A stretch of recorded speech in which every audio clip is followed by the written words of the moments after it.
Hi hello welcome to wild wolf TV health. ఈరోజు మనతో పాటు ఉన్నారు రాహుల్ గారు, ఫార్మా ప్రోడక్ట్ మేనేజర్. వారితో మనం ఈరోజు మాట్లాడదాం. నమస్తే. నమస్తే అండి. ఎలా ఉన్నారు? ఫైన్ అండి. సార్, ఇప్పుడు బ్రెస్ట్ క్యాన్సర్ అనేది మనం చూసుకుంటే ఆడవాళ్ళల్లోనే కాదు మగవాళ్ళల్లో కూడా వస్తుందని ఈ మధ్య నేను తెలుసుకున్నాను. అంటే చాలా తక్కువ మందికి వస్తుంది మేల్స్లో, అరౌండ్ 1% అట్లా ఉంటుంది. సో మనం బ్రెస్ట్ క్యాన్సర్ని గైనకలాజికల్ క్యాన్సర్ కింద కన్సిడర్ చేయం. మీరు ఓవేరియన్ క్యాన్సర్ తీసుకున్నా లేదా సర్వైకల్ క్యాన్సర్ తీసుకున్నా వీటిని మనము గైనకలాజికల్ క్యాన్సర్స్గా ట్రీట్ చేస్తాం. బట్ అంటే ఆడవాళ్ళలోనే ఓన్లీ ఆడవాళ్ళ మాత్రమే వస్తుంది. బ్రెస్ట్ క్యాన్సర్ ఇద్దరికీ వస్తుంది, బట్ మగవాళ్ళు చాలా చాలా రేర్గా వస్తుంది. అయితే అసలు బ్రెస్ట్ క్యాన్సర్ రావడానికి గల కారణాలు ఏంటి? రిస్క్ ఫ్యాక్టర్స్ అంటూ ఉంటాం మనము.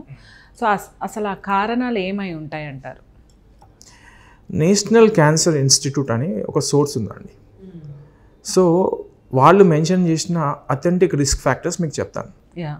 ఈ రిస్క్ ఫ్యాక్టర్స్ తెలుసుకోవడం వల్ల మనం ప్రివెన్షన్ అనేటువంటిది చేసుకోవచ్చు. కాబట్టి రిస్క్ ఫ్యాక్టర్స్ మీద చర్చ అనేటువంటిది చాలా important. Risk factors, first risk factor అంటే ఏదైతే మీకు క్యాన్సర్కి ప్రేరేపించే అవకాశం ఉన్న విషయాలని మనం రిస్క్ ఫ్యాక్టర్స్ కింద అనవచ్చు.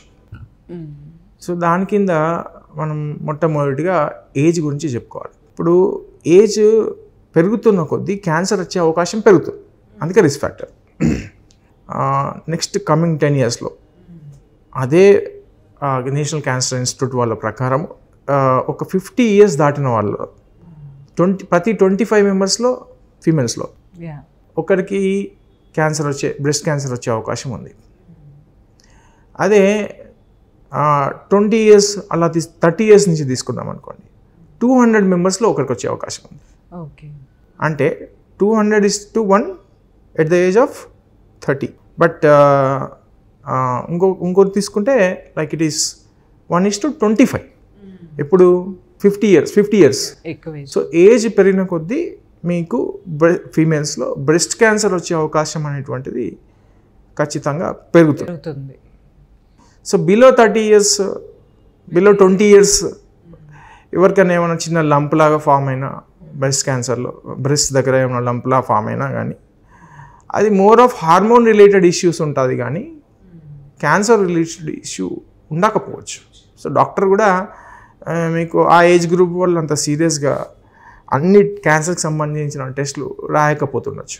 బట్ ఈ ఏజ్ గ్రూప్ ఎప్పుడైతే 30 క్రాస్ అయినాం అనుకోండి, ఇంకా పెరుగుతూ వస్తుంది. ఇంకా 50 దాటినాక లంప్ ఉందంటే డెఫినెట్గా సస్పెక్ట్ చాలా ఎక్కువగా పెరిగిపోతుంది. అన్ని టెస్టులు రాస్తారు, అంటే దాన్ని సైటాలజీ టెస్ట్లు అన్నీ చేసేస్తారు. ఇంకా కన్ఫర్మేషన్ బయాప్సీ పంపించేసి అన్నీ చేస్తుంటారు. సో ఏజ్ అనేది ఫ్యాక్టర్గా ఉంది.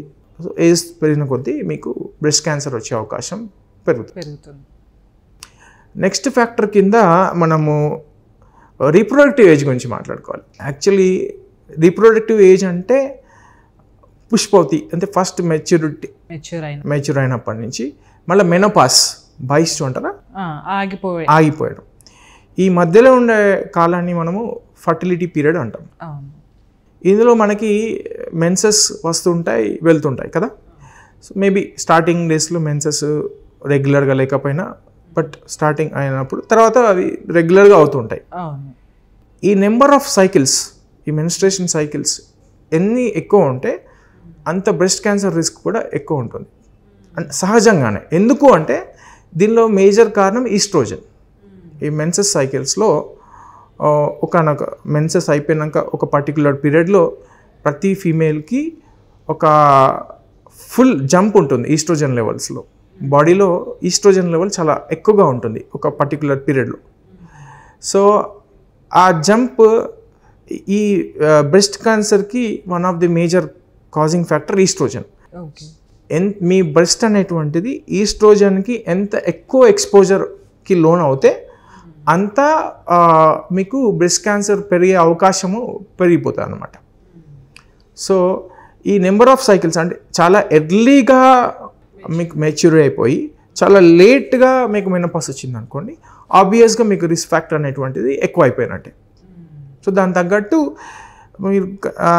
మీరు చూపించుకుంటూ ఉండాలి. మ్యామోగ్రఫీ టెస్ట్లన్నీ చేయించుకుంటూ ఉండాలి. మ్యామోగ్రఫీ రెగ్యులర్గా చేయించుకుంటూ ఉండాలి. మీకు రిస్క్ ఫ్యాక్టర్ ఉంది కాబట్టి, రిస్క్ ఫ్యాక్టర్ పెరిగింది కాబట్టి. సో ఇలా చెప్పుకోవచ్చు. మళ్ళీ దానిలోనే ఫర్టిలిటీ అన్నాం కాబట్టి పిల్లల సంతానం దాని మీద కూడా ఉంటుంది. ఫర్ సపోజ్ మీరు ఏ ఏజ్లో ఫస్ట్ కిడ్కి జన్మనిచ్చారు అనే దాని మీద కూడా రిస్క్ ఫ్యాక్టర్ ఉంటుంది. ఫస్ట్ చైల్డ్ బర్త్ దాని మీద కూడా ఉంటుంది. మీరు ఎంత ఎర్లీగా చైల్డ్ బర్త్ మీకు జరిగితే అంత రిస్క్ తగ్గిపోతుంది. మీరు ఎంత డిలేడ్గా ఈ చైల్డ్ బర్త్ ఉంటుందో మీకు అంత రిస్క్ ఫ్యాక్టర్ పెరిగిపోతుంది. కానీ ఇప్పుడున్న సోషైటల్ ఫ్యాక్టర్స్ మనం చూస్తే చాలామంది జాబ్స్ చేస్తున్నారు, లేట్గా మ్యారేజ్ చేసుకుంటున్నారు, లేట్గా పిల్లల్ని కంటున్నారు. సో ఆబ్వియస్గా వాళ్ళకి రిస్క్ ఫ్యాక్టర్ చాలా బలంగా పెరిగిపోతుంది. అందుకే మనం ఇప్పుడు అర్బన్ పీపుల్ని తర్వాత రూరల్ పీపుల్ని కంపేర్ చేస్తే అర్బన్ వాళ్ళలో బ్రెస్ట్ క్యాన్సర్ ఎక్కువ కంపారిటివ్గా, సర్వైకల్ తక్కువ. రూరల్లోకి సర్వైకల్ ఎక్కువ ఉంటుంది, బ్రెస్ట్ క్యాన్సర్ తక్కువ. ఎందుకంటే వాళ్ళు తొందరగా పెళ్ళిళ్ళు చేసుకోవడం, తొందరగా పిల్లల్ని కంటం ఉంటుంది కాబట్టి అలా. సో మీరు మ్యారేజ్ చేసుకున్నాక తొందరగా పిల్లలు కనడం కూడా అంతే ఇంపార్టెంట్. మనం పెద్దవాళ్ళు చెప్పిన మాట ఉంటుంది, ఏ ఏజ్లో జరగాల్సింది ముచ్చట ఆ ఏజ్లో జరిగిపోవాల్సింది అనే దానికి. అందులో ఇంత అంతర్లీనమైన మీనింగ్ ఉంది. మనకు తెలియదు, మనం ఈ రోజున సైన్స్ ఎక్స్ప్లోర్ చేస్తున్నాం కాబట్టి అవి బహిర్గతం అవుతున్నాయి. సో అందుకే పెద్దల మాట చదిముట. వాళ్ళు చేసిన ప్రాక్టీస్లో కొంత సైంటిఫిక్ అప్రోచ్ ఉంది, డెఫినెట్గా ఉంది.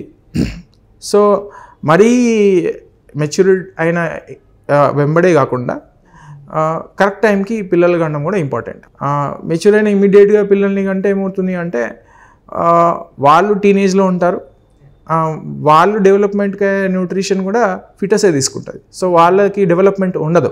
సో అలా అది కరెక్ట్గా ఆకపోతుండొచ్చు కానివ్వండి. బట్ మేబీ ఒక 25, 26, 24 ఈ age could be better age group అన్న. కంప్లీట్గా వాళ్ళు కూడా డెవలప్ అయ్యాక వాళ్ళు కూడా కంప్లీట్గా డెవలప్ అయ్యాక కిడ్నీ కంటే కిడ్ కూడా హెల్తీగా ఉంటాడు. మీరు ఏజ్ లేట్ అయిపోయాక కిడ్ కూడా అంత హెల్తీగా ఉండడు, కిడ్ కూడా హెల్తీగా ఉండరు. సో అందుకే అదొక ఇంపార్టెంట్ పాయింట్. మళ్ళీ పిల్లలు లేని వాళ్ళకి కూడా, అసలు కన్నని వాళ్ళకి కూడా చాలా రిస్క్ ఫ్యాక్టర్ అనేటువంటిది పెరిగిపోతుంది. ఇంకొకటి మిల్కింగ్, మదర్ మిల్క్ ఇవ్వటం, ఫీడింగ్, బ్రెస్ట్ ఫీడింగ్. ఎంత ఎక్కువ ఫీడింగ్ ఉంటే అంత ఈ ఈస్ట్రోజన్ లెవెల్స్ తక్కువ ఉంటాయి బాడీలో. ఇస్తున్న రోజులు ఈస్ట్రోజన్ లెవెల్ కొంచెం తక్కువ ఉంటుంది. సో దానివల్ల కూడా బ్రెస్ట్ క్యాన్సర్ రిస్క్ ఫ్యాక్టర్ తగ్గిపోతుంది.